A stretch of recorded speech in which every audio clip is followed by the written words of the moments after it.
안녕하세요. 올해 33살로 결혼 3년 차에 맞벌이 하고 있는 평범한 주부입니다. 시어머니 이야기를 해보려고 이렇게 사연을 적어봅니다. 저희 시어머니는 어떻게 보면 생활력이 강하시고 대단하구나 싶을 때도 있는데 어떨 때는 욕심이 너무 과하다 싶을 때도 있는 사람입니다. 손해는 곧 죽어도 안 보시는 분이시지요. 결혼 준비하던 때 약간의 마찰이 생겨서 결혼 이후에는 얼마간 시댁과 거리를 두고 지냈어요. 결혼 이야기 오고 가는 과정에서 시어머니가 결혼을 장사로 생각하셨던 건지 욕심을 참 많이 부리셨거든요. 그때 일로 감정이 상해 결혼이 파토가 날 뻔까지 했는데 남편의 중재로 어떻게 잘 해결되었어요. 하지만 그 덕에 시댁과는 멀어지게 되었네요. 저희 친정이 시댁과 비교했을 때 형편이 많이 넉넉한 편이에요. 그렇다고 해서 저희 집이 무슨 돈이 차고 넘치게 있을 정도로 부잣집은 아닙니다만 그래도 어디 가서 아쉬운 소리 할 필요 없을 정도로 괜찮은 상황이에요. 일단 친정부모님 명의로 상가 하나랑 빌라 하나를 세를 주고 있는 게 있어요. 빌라에 대출금이 남아있긴 하지만 그거 말고는 친정부모님 앞으로 다른 대출은 따로 없고요. 두 분 노후 준비도 다 끝나 있는 상황이에요. 시댁의 경우 시어머니 혼자서 경기도 외곽의 은멸리 단위의 작은 동네에서 살고 계십니다. 시어머니 명의로 아파트를 가지고 계시긴 한데 그쪽이 재개발이나 신도시 개발하는 위치랑은 조금 거리가 있는 편이라 아파트가 돈이 되는 아파트는 아니에요. 게다가 아파트만 두고 봐도 지은 지 엄청 오래된 아파트예요. 6층짜리 저층에다가 엘리베이터도 없는 그런 아파트입니다. 시어머니는 재개발을 기대하고 있긴 한데 솔직히 그렇게 보이지는 않아요.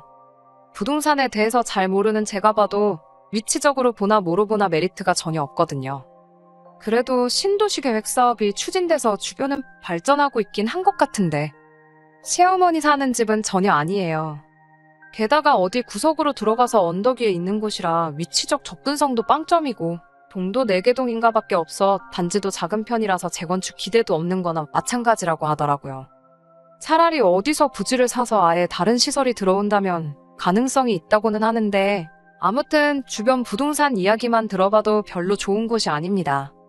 아무튼 시어머니는 남편이 10년도 전에 독립해 나간 뒤부터도 쭉 재개발만 기다리면서 살고 계신다는데 연애하던 중에는 몰랐던 사실인데 남편이 취직한 이후로는 시어머니가 남편에게 생활비를 받아가며 생활을 꾸려나가셨다는 걸 알게 되었어요.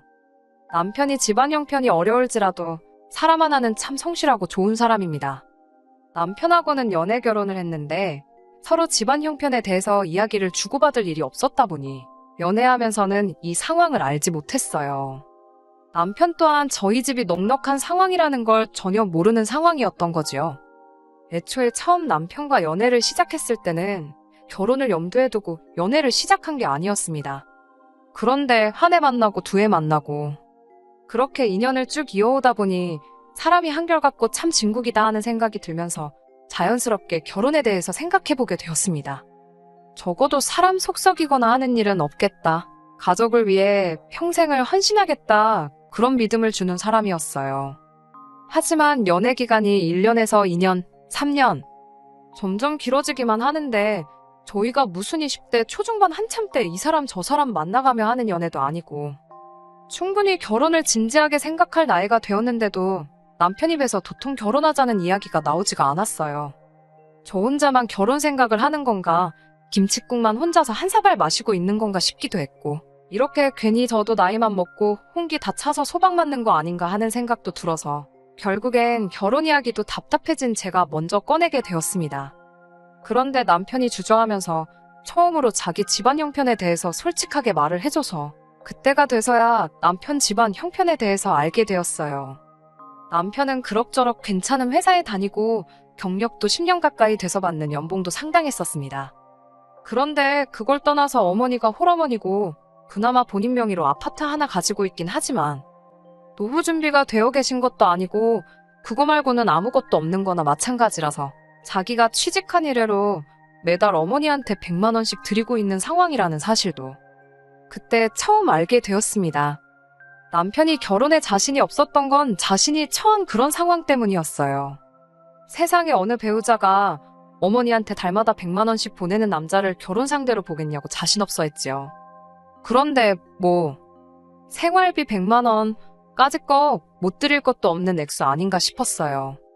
어차피 결혼 후에도 맞벌이 생활은 유지할 거고 저 같은 경우에는 상황적으로 재택근무도 가능한 직장에 다니고 있던 터라 나중일이긴 하지만 아이가 태어나게 되면 유동적이게 재택근무하면서 육아와 일을 병행할 계획을 가지고 있었거든요. 두 사람 벌이 합치면 월 1,000만 원에서 조금 모자라긴 한데 남편 월급만 두고 본다면 당시 남편이 저보다 딱 100만 원 더 벌고 있었어요. 물론 시어머니한테 한 푼도 안 드리고 저희가 다 저축하고 하면 당연히 돈 모으는 속도에 가속이 붙겠지만 남편이 딱 저보다 더 버는 만큼 어머니한테 드리는 건데 그게 문제가 될 게 있겠나 싶었어요. 감당 못할 게 아니라고 생각하니 결혼 못할 것도 없겠다고 남편한테 딱 그렇게 이야기를 했습니다. 그런데 남편은 그런 제 말을 듣고도 끝까지 자신 없어 했어요. 아닌 건 아닌 거라고, 결혼이 어디 우리 둘만 좋아서 하는 거냐고. 아마 너네 부모님이 안 좋아하실 거다, 결혼을 반대하실 거다 하면서 계속 자신 없는 모습을 보여줬습니다. 남편 말이 무조건 틀린 것은 아닌 게 그 걱정이 현실이 되었어요. 친정 부모님께 남편의 상황을 이야기하고 그럼에도 불구하고 결혼하고 싶다는 제 의견을 말씀드렸더니 대번에 반대를 하셨어요. 어느 한쪽이 기우는 결혼을 하면 반드시 문제가 생길 거라고 하시면서요. 친정 부모님이 당시 남편에 대해서는 제가 오랫동안 연애를 했다는 사실만 알 뿐이지 직접 만나본 적이 없었거든요. 그래서 제가 일단 그래도 한 번 만나는 봐달라고 해서 자리를 만들었어요. 남편이 그 월급 받으면서 시어머니한테 생활비 드리고 혼자서 자취하면서 지내면서도 정말 알뜰하게 돈을 잘 모아놓은 상황이었어요. 제가 결혼까지 생각할 정도로 사람이 진국인 건 말할 것도 없었고요. 제 눈이 틀렸을지언정 친정 부모님은 여태 살아오신 세월이 몇 년인데 친정 부모님이 사람 보는 눈이 틀릴 거라는 생각이 들지는 않았습니다. 그리고 제 예상대로 친정 부모님이 남편을 직접 만나보시고는 곧바로 마음을 돌리셨어요. 저 정도 되는 사람이면 뭘 해도 할 거라고 제 선택을 믿고 두 사람 행복을 바래주겠다며 결혼을 허락해 주셨습니다. 그런데 이제 제가 결혼 허락을 받으러 시어머니를 처음 찾아뵈러 갔는데 시어머니는 조금 당황스러운 눈치였어요. 애초에 남편도 생활비를 보내드리긴 했지만 시어머니와 그렇게 가까운 사이는 아니었던 것처럼 보이더라고요. 그냥 자식된 놀이로 생활비를 책임져 드렸던 거지 시댁에 자주 방문하거나 하지는 않았던 것 같아요. 그랬던 아들이 갑자기 결혼한답시고 며느리 될 사람이라며 저를 소개시키니 시어머니도 그 순간에 여러 가지 생각이 오고 갔을 수 있다고 생각합니다. 결혼 허락받으러 간 자리였는데 시어머니는 결혼해라 마라 소리보다 당장 당신이 매달 남편에게서 받고 있던 생활비 이야기를 꺼내시더라고요. 시어머니도 어느 정도 생각은 하셨던 거지요. 당신이 받고 있는 그 생활비가 끊기면 당장 생활이 안 된다면서 그것부터 확실하게 짚고 넘어가려고 하시더라고요. 저야 이미 남편과 결혼에 대해 이야기하면서 계속 생활비를 보내드리기로 결정했던 상황이다 보니 길게 이야기할 것도 없었어요. 이미 끝난 이야기라고 시어머니한테 걱정하실 필요 없다고 대답을 했지요. 그런데 그게 오히려 독이 되어버린 겁니다. 시어머니가 생각했던 것보다 제가 호락호락 생활비를 계속 드리겠다고 나오니 욕심이 나기 시작하셨던 것 같아요. 양가의 결혼 허락을 받은 뒤에 상견례를 앞두고 시어머니한테서 연락을 하나 받게 되었습니다.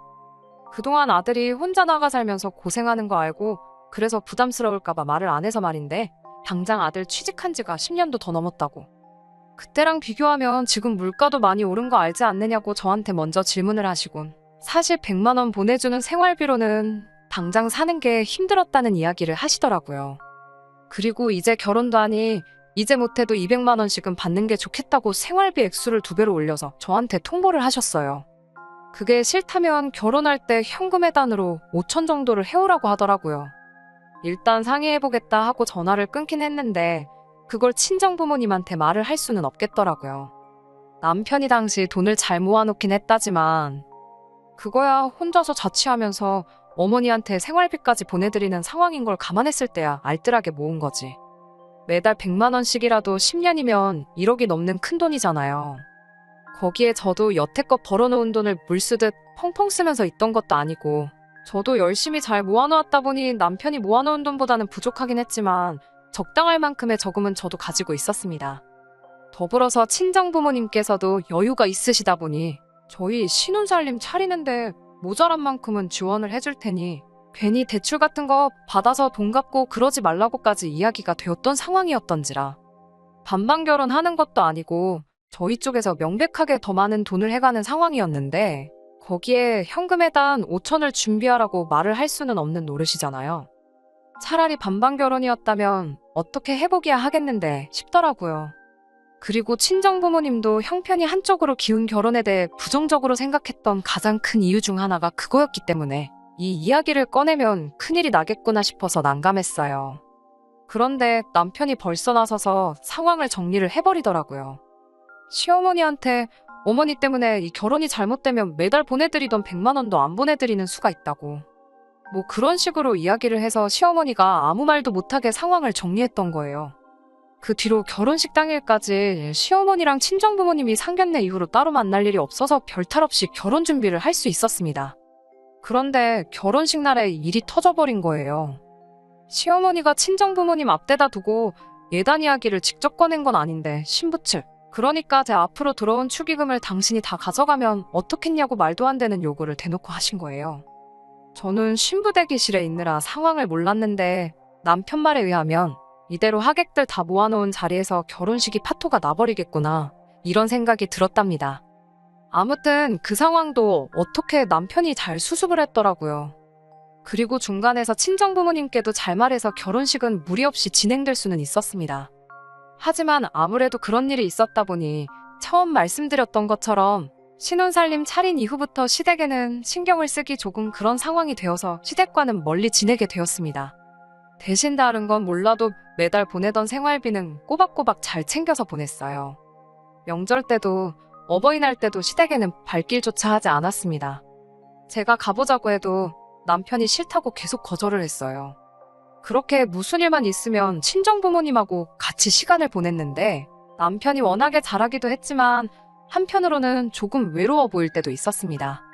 입장 바꿔 생각해보니 겉으로는 아무렇지 않은 척을 해도 속은 말이 아니겠구나 하는 생각이 들더라고요. 남편은 괜찮다니 걱정 말라고 하는데 오지랖인지는 모르겠지만 계속해서 신경이 쓰였어요. 친정부모님도 매번 명절 때 대놓고 시댁 안 가고 친정에서 내내 시간 보내가 가는 저희를 보고 한마디를 하셨어요.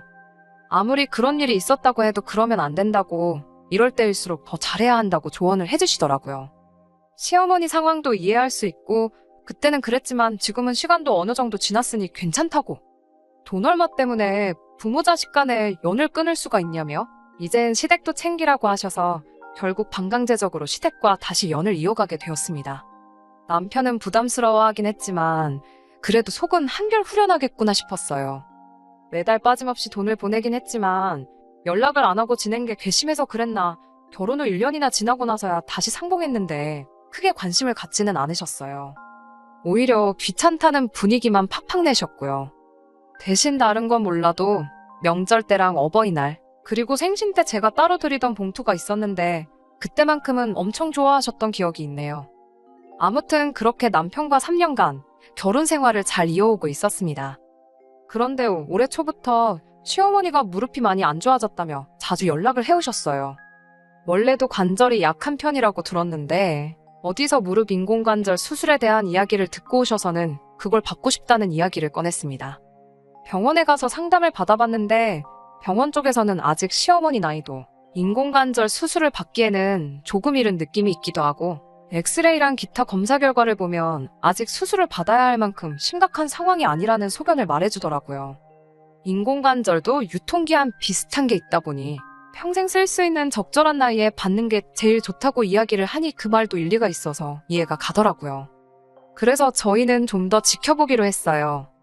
그런데 문제가 생긴 게 뭐냐면 이러나 저러나 병원에서도 관절이 좋은 상황은 아니다 보니 무리가 안 가게 조심하라고 이야기를 해줬는데 시어머니 살고 계신 집이 엘리베이터도 없는 오래된 아파트다 보니 특히나 무릎 조심을 해야 하는 시어머니인데 마침 살고 계신 층이 5층이라서 문제였습니다. 올라가는 것도 일이지만 관절이 안 좋은 상황일 때는 내려가는 걸 더 조심해야 한다 하더라고요. 거기에 집도 언덕배기에 있다 보니 시어머니가 장이라도 보러 갈라치면 갈 때는 내리막길, 올 때는 오르막길 난코스에 집에 도착해서도 계단을 오르내려야 하는 참 관절에 안 좋은 상황이었던 거예요. 그렇다고 집에서만 계실 수도 없는 노릇이잖아요. 그래서 다른 방법이 있나 알아봐야 했습니다. 외과적인 치료 말고도 상태를 나아지게 할 수 있는 수단이 있나 틈틈이 알아보고 있었는데 친정부모님께서 이 사실을 알게 되시고는 남편에게 제안을 하나 하셨어요. 사실 제안이라고 할 것도 없이 무조건 시어머니한테 이득뿐인 조건이었습니다. 친정부모님께서 세를 주고 있던 빌라가 하나 있습니다. 지은 지 얼마 안 된 신축 빌라인데 요 근래 전세 문제 때문에 난리통이었다 보니 살고 있던 세입자가 전세를 빼고 싶다고 해왔어요. 그래서 그 집이 비어버리게 되었는데 친정부모님께서 세입자를 구하기보다 시어머니가 거기 와서 살면 딱 좋겠다는 제안을 해오신 거예요. 특히나 주변에 병원 시설도 잘 되어 있고 대중교통도 좋고 한편이다 보니 세입자를 구하려는데 사돈어른 생각이 딱 났다며 남편한테 말을 꺼내신 거예요. 시어머니 아파트 팔면 전세금 정도는 나올 텐데 당장 시어머니 집이 팔릴 집은 아니라서 보증금은 어떻게 해야 하나 싶었는데 친정부모님께서 보증금도 나중에 집 팔리고 나서 주셔도 된다는 파격적인 조건까지 내거셨어요. 남편도 친정부모님 배려의 눈물까지 슬쩍 보이더라고요. 그리고 이 좋은 소식을 전하러 당장 시댁에 찾아갔지요. 그런데 시어머니는 시큰둥한 표정으로 그게 뭔 제안이냐며 곧바로 거절을 하시더군요. 다른 이유가 있다면 이해라도 해보겠는데 이어진 시어머니 말에 남편도 저도 두 손 두 발 다 들어버리고 말았습니다. 시어머니는 아파트에서 빌라로 이사가는 사람이 어디 있냐며? 뭐하러 수준을 낮춰서 살아야 되냐고. 당신은 평생 아파트에서 살아왔기 때문에 다른 데서는 못 산다고 어깃장을 부리는 겁니다. 아파트도 아파트 나름이지 엘리베이터도 없는데 계단 오르내리는 거 생각하면 빌라나 아파트나 뭐가 다른가 싶었어요. 심지어 그 빌라는 층도 1층이었거든요. 시어머니는 끝까지 빌라가 1층이면 서울이면 반지 하나 다름없는 거라고 하면서 더더욱 싫다고 고집을 부리기 시작했고요. 계속 아파트랑 빌라랑 어딜 비교하냐며 어깃장을 부리는데 저랑 남편은 도무지 그런 시어머니를 이해할 수 없었지요. 그런데 그렇게 말하는 이유가 따로 있더라고요. 시어머니는 그럴 게 아니고 저희 집에 방 한 칸을 비워놓으라는 겁니다.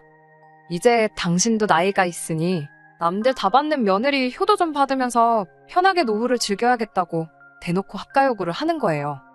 친정부모님 호의에 대해 시어머니가 감사해야 하는 것까진 바라지도 않았습니다. 그런데 고작 한다는 소리가 친정부모님 신보가 이상하다는 소리까지 하더군요. 괜히 저희 부모님이 시어머니한테 신세지는 기분 만들게 하려고 그러는 거라고. 친정부모님 집에 들어가 살면 저희 부모님이 시어머니한테 갑질을 해도 세입자니까 참아야 하는 거 아니냐십니다. 그럴 게 아니고 저보고 이참에 시어머니 모시고 살면서 시어머니 어려운 줄 알고 우러러볼 줄도 알아야 한다며 합가를 하겠다고 하는 거예요. 그리고 남편한테는 그동안 처가에 눈치 보여서 어떻게 살았냐고 우리 아들 불쌍하다고 하시면서 이젠 엄마랑 같이 살자고. 그러면 시어머니 살고 있는 이 아파트 팔아서 남편 앞으로 다 물려주겠다고 하시더라고요.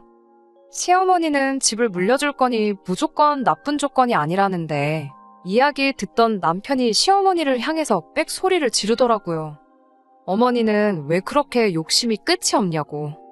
어머니가 이러시는 게 자기를 도와주는 게 아니고 내 인생을 더 힘들게 만드는 거 모르시냐며 그동안 쌓인 아쉬움과 울분을 다 뱉어버리더군요.